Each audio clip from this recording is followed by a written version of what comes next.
আসসালামু আলাইকুম সুপ্রিয় দর্শক, welcome back to my channel. দেশ বিদেশ যেখান থেকে আমার আজকের এই ভিডিওটা দেখছেন সবাইকে অসংখ্য ধন্যবাদ। আজকের পর্বে খুবই হেলদি এবং পুষ্টিকর একটি রেসিপি শেয়ার করছি। আশা করি ছোট থেকে বড় সবার কাছে অনেক বেশি ভালো লাগবে। তাহলে চলুন কথা না বাড়িয়ে রান্নার মূল পর্বে চলে যাই। এই রেসিপিটা তৈরি করার জন্য লাগবে এখানে হচ্ছে একটা ডিম। আমি যেহেতু অল্প করে করছি এজন্য অল্প অল্প করে নিচ্ছি। একটা কলা আর হচ্ছে 1 প্যাকেট গুঁড়ো দুধ। আপনারা চাইলে গুঁড়ো দুধের পরিবর্তে কিন্তু এখানে লিকুইড দুধটাও ব্যবহার করতে পারবেন। প্রথমে আমি ব্লেন্ডারের জাগে হচ্ছে কলাটা দিয়ে দিচ্ছি। আমি এখানে সবরি কলা ব্যবহার করছি, আপনারা চাইলে সাগর কলাটাও কিন্তু ব্যবহার করতে পারবেন। আর ডিমটা অবশ্যই ফ্রিজ থেকে 1 ঘন্টা আগে বের করে তারপরে ব্যবহার করার চেষ্টা করবেন। আর এই তো গুঁড়ো দুধটা ব্যবহার করলে হচ্ছে খাবারের স্বাদটা অনেকটাই বৃদ্ধি পাবে, এজন্য চেষ্টা করবেন গুঁড়ো দুধটাও ব্যবহার করতে। আর দিচ্ছি এখানে চিনির পরিমাণটা আমি এখানে 5-6 চা চামচ দিয়েছি। যেহেতু বাচ্চারা খাবে এজন্য আমি মিষ্টির পরিমাণটা বাড়িয়ে দিচ্ছি। লবণ দিয়ে দিলাম 1 চা চামচ পরিমাণ।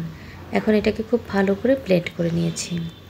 একটা পাত্রের মধ্যে ঢেলে দিচ্ছি। দেওয়ার পরে এর মধ্যে আমি দিয়ে দিচ্ছি ইস্ট। আর ইস্টটা আপনারা অবশ্যই ডিপ ফ্রিজে সংরক্ষণ করবেন, তাহলে অনেক দিন ধরে অনেক দিন সংরক্ষণ করে এটাকে খেতে পারবেন। 1 চা চামচ পরিমাণ ইস্ট দিয়ে দিলাম। এখন দিয়ে দিচ্ছি ময়দা। আপনারা চাইলে আটা দিয়েও সেম প্রসেসে করে নিতে পারবেন। আর ময়দা দিচ্ছি এখানে আমি 3 কাপ, দিয়ে একটু মিশিয়ে নিয়েছি। এই পর্যায়ে আমি অল্প অল্প কুসুম গরম পানি দিয়ে এটাকে হচ্ছে ডোটাকে তৈরি করে নিচ্ছি। আর এই ডোটা কিন্তু অন্যান্য যে হচ্ছে আমরা পিৎজা বানাই কিংবা ডোনাট বানাই একটু বেশি সফট হয়, সেরকম সফট হবে না, একটু শক্ত টাইপের হবে। শক্ত বলতে হালকা নরম এরকম। আর দিয়ে দিলাম এখানে আমি সয়াবিন তেল। আপনারা চাইলে বাটারও ব্যবহার করতে পারবেন, তবে বাটারটা সবসময় ঘরে থাকে না, এই জন্য আমি সয়াবিন তেলটা দিয়েই তৈরি করে দেখালাম। এটাকে আমি 5 থেকে 7 মিনিট খুব ভালো করে মথে নিয়েছি। এখন এটাকে রেস্টে রেখে দিব 1 ঘন্টার জন্য। হাতে সময় থাকলে আপনারা 2 ঘন্টাও এটাকে রেখে দিতে পারবেন। তাহলে চলুন 1 ঘন্টা পরে ফেরত আসছি। আর 1 ঘন্টার মধ্যে দেখুন ডোটা ফুলে কিন্তু প্রায় ডবল হয়ে গিয়েছে।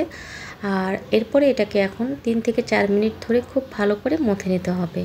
মথাটা যত ভালো হবে আপনার হচ্ছে যে নাস্তাটা তৈরি করছি সেটা কিন্তু অনেক বেশি ফ্লাফি এবং সুন্দর হবে। এখন আমি এটাকে কয়েকটা বলে ভাগ করে নিচ্ছি। আর এই টিফিনের রেসিপিটা এতটা মজা, একবার তৈরি করলে আপনার বাচ্চারা দেখবেন যে অনেক খুশি হয়ে যাবে। আর বলগুলো তৈরি করে অবশ্যই এগুলোকে ঢেকে রেখে দিবেন। দেখতে পাচ্ছেন বলগুলো কিন্তু খুব বেশি নরম হয়নি, পরোটা যেরকম আমরা তৈরি করি প্রায় সেরকমটাই হয়েছে। একটু ময়দা ছিটিয়ে নিয়ে আমি এটাকে হচ্ছে বেলে নেব। 1/2 ইঞ্চি পুরু করে আমি হচ্ছে একটা রুটি তৈরি করে নিচ্ছি। আর বলগুলো তৈরি করার পরে কিন্তু আমি 15 মিনিটের জন্য এটাকে রেস্টে রেখে দিয়েছিলাম। যদি 15 মিনিটের জন্য এগুলোকে রেস্টে না রেখে দেন তাহলে কিন্তু এটাকে বেলে নিতে পারবেন না, অনেক কষ্ট হবে।